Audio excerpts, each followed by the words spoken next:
If you're having a bad time right now, it cannot last. Poor people talk about money all the time.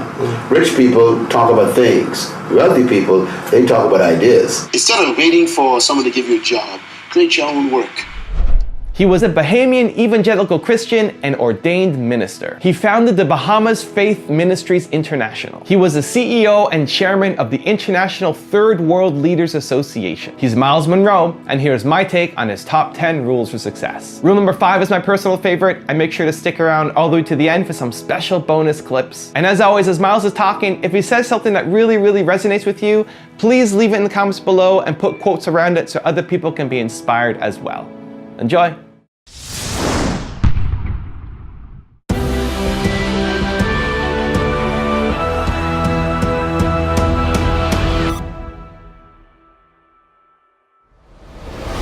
Change is inevitable. Change is also the principle of life. That means everything that is alive will change. And even things that are not alive will change. You know, a lady came to me. She says, I came to the Bahamas for the last 10 years, and I missed 4 years. And I came here this past month, and everything is different. The airport is new, she said. What happened to the old airport, she says. In other words, even the things not alive are changing. The way the river runs down the mountain is wearing away the mountain. You go back to that mountain 10 years later, and the river is wider. Yes. Change is in creation. It's part of life. So here is the question then. Ecclesiastes chapter 3. It says, to everything there is a season, and to every purpose under heaven there is a time for it. To everything there's a season. How many things have a season? Everything. This is one of the best news I ever got in my life. When I understood this, I was a teenager, and it changed my life. When I understood that everything is a season, let me tell you why. If you're having a bad time right now, it cannot last. If you cannot find a job right now, that is only a season. If your business is going in the wrong direction, it's a seasonal slide. If nobody wants to marry you, that's only a season. There's going to come a season when everybody want to marry you. You got choices. If you have no money right now, the good news is I am seasonally broke. Tell your neighbor, it's only for a time. That's the good news. And that's why we are always reminded, never make a permanent decision in a temporary problem. Success is not something you pursue. Success is a matter of becoming a person of value. Sure. We should not be pursuing money. We should pursue purpose. We should pursue vision for ourselves and for our countries, for our communities. We should be not pursuing things. We need to pursue ideas. That's right. I always say that there are 3 types of people in the world. There's poor people, there's rich people, and there's wealthy people. Poor people talk about money all the time. Rich people talk about things. Wealthy people, they talk about ideas. Rich people, poor people, and wealthy people think differently. For example, poor people, they pursue money. Rich people pursue things. Wealthy people pursue ideas. And so constantly there's a different way of thinking. I hope that the third world countries and the young people of our nations will become ideas people. You know, ideas control the world, not money. And ideas attract money. So I think if we minimize this desire to get money and elevate the creativity of new ideas, we'll find that financial results will naturally flow to it. Bill Gates didn't pursue money. He pursued an idea. Stephen Jobs, the late Stephen Jobs, who invented the Apple computer and the iPhone, he never went after money. He developed an idea. And I think if you think of all the wealthy people in the world, it was ideas that made them wealthy, not money. That's right. So I think we need to switch it, reverse it. Don't pursue money, and then try to get an idea. Get an idea and money to pursue the idea, and you become a byproduct as far as wealth. I tell our young people, I say to you right now, stop looking for employment. Why don't you position yourself differently and look for deployment? To be employed means that somebody else is benefiting from your energy. To deploy yourself means that you are using your own energy to be productive. So instead of waiting for someone to give you a job, create your own work. That's why I tell people there's a difference between your work and your job. Your job is what they train you to do. Your work is what you were born to do. Your job is your skill, which they can fire you from at any time. But your work is your gift. No one can take that from you. Your job is where you get compensation for activity. Your work is where you get fulfillment because you love it so much. Your job you can retire from. Your work, you can never retire from your work because your work is you. So when a person discovers their work, they no longer need a job because their work makes them productive. So there are young people in this country who are full of talents, full of gifts. And I want to say this too. Every problem in life is a business. All businesses are simply someone solving a problem. So the more problems that are in Kenya, the more businesses available for young people to begin. And this is what I think we are lacking. We are trained to get a job. We're not trained to start a business. We are trained to let other people employ us, not trained to deploy ourselves.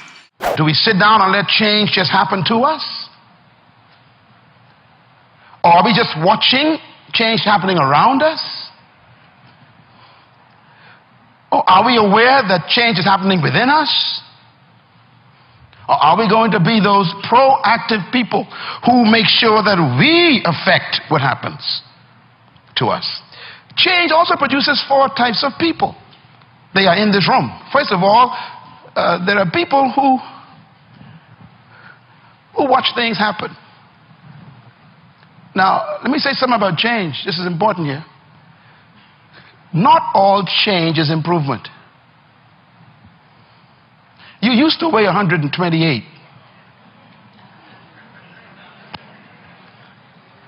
And now you changed. And for some of you, that's not an improvement. You lost your wardrobe. You lost your ability to climb up steps fast. You even lost the quality of health that you had. Change doesn't mean improvement all the time. But the problem is, without change, there can be no improvement. So you have to decide what to do with change. Change will happen. And if you are not careful, it could be destructive. So you have to determine what kind of change do I want in my life. And I want you as a young person, as a mother and a father, as a business person, to think about your company even, or your family, or your educational pursuit. What kind of classes do you want to take in college this year? What kind of grades do you want? What kind of relationships you want to have in your life? Who do you want to drop and who do you want to pick up in your relationships? What kind of people do you want to associate with? Where do you want to travel that you've never been? What are the books you need to read you never read before? The changes come with choices. So what kind of person are you? We should not try to get everything now. You know, I went to college. I spent 8 years in universities.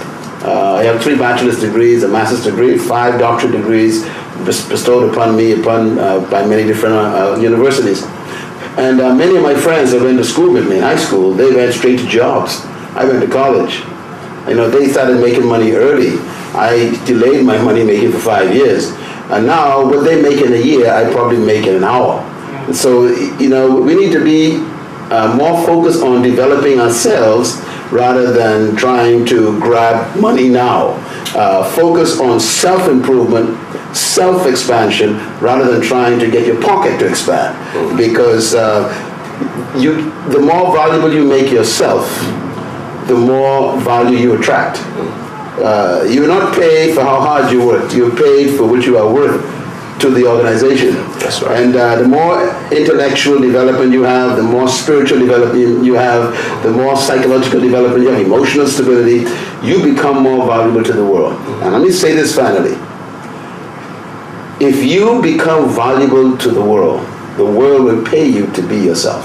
That's right. So it's important for you to become a person of value, not to seek value in things. That's right. I get paid for what I know, not for what I do. And I think this is what we need to perceive as being most valuable. Do you know what they actually call intellect? They call it capital. You know, intellectual capital is really a commodity. And so I want to encourage our young people to focus on discovering the purpose for your life, why God created you. And then discover your gifts, and then refine them, develop them, practice them, and then even begin to serve them freely to your community. Develop yourself. And in a short time, you'll discover that people will pursue you. Because when you develop your fruit and you maximize your fruit of your gift in life, just like a tree, trees never bring their fruit to you. That's right. They just simply manifest them. You are attracted to the tree. So when you develop your gifts and refine your gifts, you don't need to look for followers. They'll find you. That's right. After all, leadership is not about finding followers. It's about followers being attracted to what you have. And this is true commodity. The power for me to be successful was not in the teachers, it was not in the educational system, it was not in my culture, it was not in my society, it was within me. And I began to think, God, if you are a good God, why am I poor? If you are a great God, why are these people better than me? If you make me in your image, why are they special and I'm a monkey? And that night, no thunder, no lightning, no earthquakes, nothing. I just heard a voice in my mind. And the voice said, I ask you to believe me and you will be saved, not them. And that night, I made a commitment to believe what God said. 13 years old, I said, okay, I believe that I have the power to experience far beyond all I can ever ask, think, or imagine. 13 years old. And that's when my pursuit of God began. When was it that you realized you wanted to become a preacher? You know, I didn't want to become a preacher. Matter of fact, today I still don't consider myself a preacher.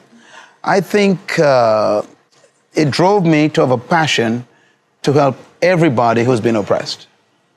My passion is to make sure that no one should live under what I experienced. I never desired to be a minister.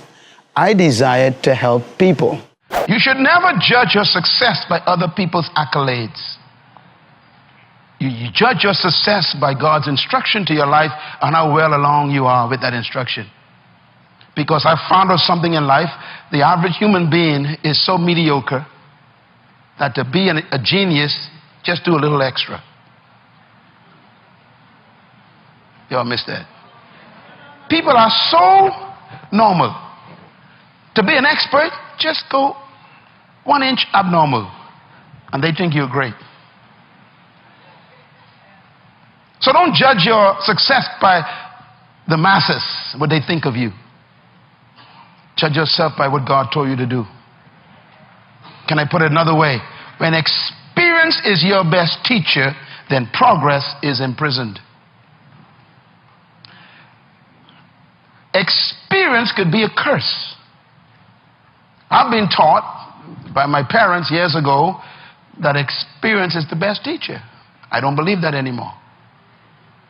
Experience could cause you to stop progressing because you keep judging your dreams by your experience or your vision by your experience, and you end up saying, I tried that before, or I never saw anyone do it that way. And you begin to use your experience to stop your progress. This is why God always makes history with young people. Because old people got too much experience. You all remember the story with David and Goliath? The problem with Saul, who was the king, was he had experience. And he tried to put his experience on David. He told David, wear my armor, wear my shield, use my sword. David put it on. David said, this thing is too heavy. And he went out and fought the giant with something the giant never saw before. A sling. How do you fight a rock with a sword? The giant says, what is this thing he's using? The giant is trained, experienced with a sword. So he expected an experienced swordsman to come and fight him. But here comes a little boy with equipment he ain't never seen before. We need some people like that in the 21st century who come with some things that they ain't never seen at the office. Think of some ideas that wreck the whole system. That's why Steve Jobs will always be in history as a great inventor. He keep defying his own experience. I was reading his watching a documentary on him 2 weeks ago, and they said that when the iPhone came out, they said to him, that's it. You the ultimate, this is it. He said, no. And he came up with this idea about the iPad. And he said, the people in the company said, it will never work. Why? It's an abnormal size. Either you get a computer or an iPhone. Put it in your pocket or put it in your briefcase. He said, this thing in the middle ain't going to work. He says, look, we're going to make this. Now, the iPad is the most common machinery people use in the world. Sometimes you got to defy your own board to take progress. Experience. Consult your experience, but never let it rule you. Shakespeare says, sweet are the uses of adversity. Ooh, I like that. Sweet are the uses of adversity. He says, you must learn to use adversity for your benefit. One of the wealthiest men in the United States, I just finished reading his book again, his edition, new edition. It's called Cheaters Never Win. He's a multi-billionaire. He probably has products in this room today or in this building somewhere. He is the largest manufacturer of plastic, paper, cups, and paper plates, and forks in the world. The company is called the Huntsman Enterprise. Multi-billionaire. Here's what he says in this book I just finished reading. He says, if there is a silver lining to bad times, it is this. When facing severe challenges, your mind is normally at its sharpest. No wonder why he's a billionaire. When facing challenges, he says your mind kicks in and thinks beyond the norm. He also says another statement I thought was interesting. He said humans seldom have created anything of lasting value unless they were tried or hurting. Benefits from crisis. This is when you are supposed to become a greater leader, a better leader, because your skills must be tested. I put it another way. Abraham Lincoln was an amazing guy. He became the greatest president in the midst of trials. Today, I still am convinced he is the greatest president of the United States in history, because he used adversity to create a federation that lasted 300 years and still were working. But it came out of the fires of crisis. My definition of leadership is very simple yet complicated. I believe that leadership is the capacity to influence others through inspiration, not manipulation. And that inspiration comes from a passion which is motivated by a sense of vision and a sense of purpose. So leadership is first personal, then it's corporate. Leadership is not something you pursue, it's something you discover. Leaders are born when a human discovers something more important than their personal ambition. Leadership is You don't pursue it? Leadership you is discover? no. True leaders do not seek followers. Leaders actually are pursuing a passion toward a purpose that gives them a sense of destiny. Yeah. For example, one of the greatest leaders of example that I use is Nelson Mandela, one of your great presidents. He never sought followers. Think about it. He discovered a purpose that was more important than his private preservation, his private ambition. He pursued that purpose privately. It attracted people. So leaders don't seek followers. Followers are attracted to leaders. Leaders are more concerned about discovering a purpose to improve the life of humanity that's more important than their personal ambition. So they sacrifice themselves to accomplish something for the greater good. Yeah. We find that very rare lately. Most people we call leaders are simply professional manipulators, and they actually are more concerned about their own promotion than promoting the people. As you look back over your life, if there's just one thing that you could do differently, what would it be? That's always a tough question. I get that question asked a lot. I'm not sure, because everything that happened in my life produced me. Even the negatives, even the things that I might have failed in, the things I've made mistakes with, they were fantastic classrooms for me. And I believe the best thing in life to do is not to regret and try to change what happened, but to interpret it properly, maximize it, and use it to serve other people. And that's what I want to do with my past. Thank you guys so much for watching. I made this video because Abel Solomon asked me to. So if there's a famous entrepreneur that you want me to profile next, leave it down in the comments below and I'll see what I can do. I'd also love to know, what did you hear today that inspired you the most? What was the biggest lesson that you learned after watching this video? I'd love to hear from you. Please leave it in the comments and I'm gonna join in the discussion. I also wanna give a quick shout out to Max Young. Max, thank you so much for picking up a copy of my book. It really, really, really means a lot to me. So thank you guys again for watching. I believe in you. I hope you continue to believe in yourself and whatever your one word is. Much love. I'll see you soon.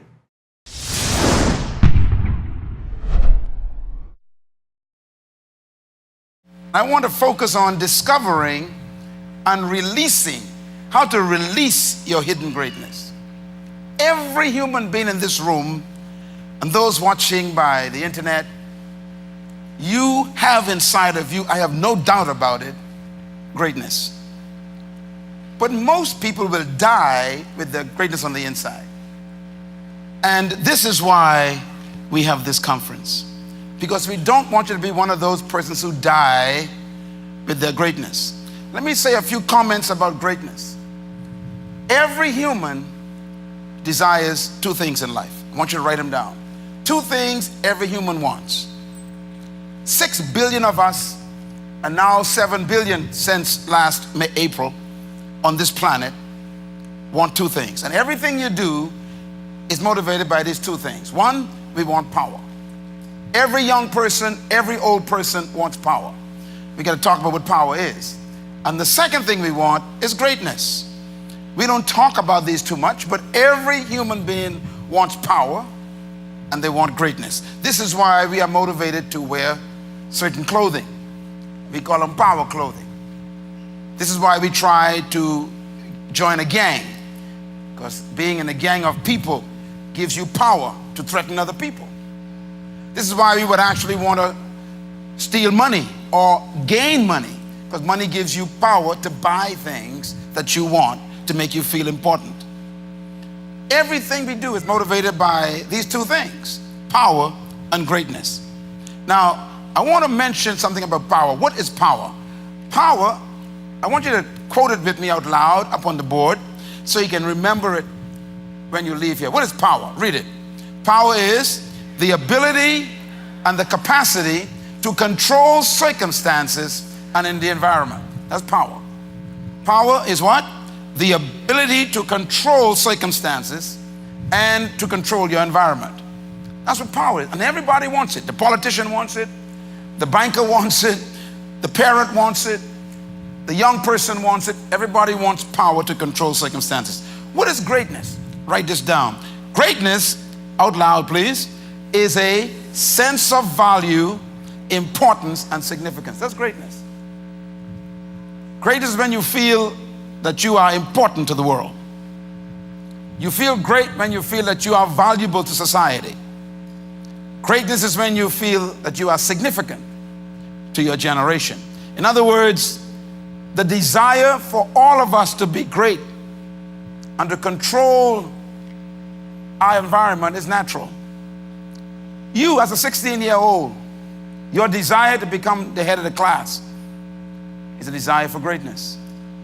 You, as an 18-year-old, your desire to go to college and get a degree so you can get a better job, so you can make more money, so you can buy things you want, is a desire for control, a desire for greatness. And this is why people get in trouble. They're pursuing power and greatness. Now let me repeat again. The pursuit of power and greatness is natural. As a matter of fact, if you don't want to be great, something's wrong with you. If you have no desire to be powerful, something's wrong with you. Every person here desires these things. I put it this way: God is not against your desire for greatness. He's not against your desire for power, because God created you to be great. Potential is who you are, but no one knows it yet. Potential is who you could become, but you haven't become it yet. Potential is how far you can go, but you haven't gone yet. In other words, potential is never what you've done. Because once you've done something, it ceases to be your potential. Potential, therefore, has to do with what you haven't done yet, that you can still yet do. And that's why I am after you. I came after you because I'm bored with what you've done. I'm bored. You got a PhD, so what? It's over. What's left? That's right. Potential, therefore, is not about what you've achieved. It's what you haven't achieved yet that you could achieve. And this is why I say this, that the enemy of your potential, write it down, is your last success. The greatest enemy of your potential is your success. Because when you become successful at something, it tempts you to stop. This is why I am always nervous about people's accolades concerning me. I don't trust too many awards people give me. I have so many degrees bestowed upon me, and I hide them away because I don't even want to see them. They may stop me from moving. Nothing is more dangerous than counting on your success. And so you possess the potential, and it's hidden.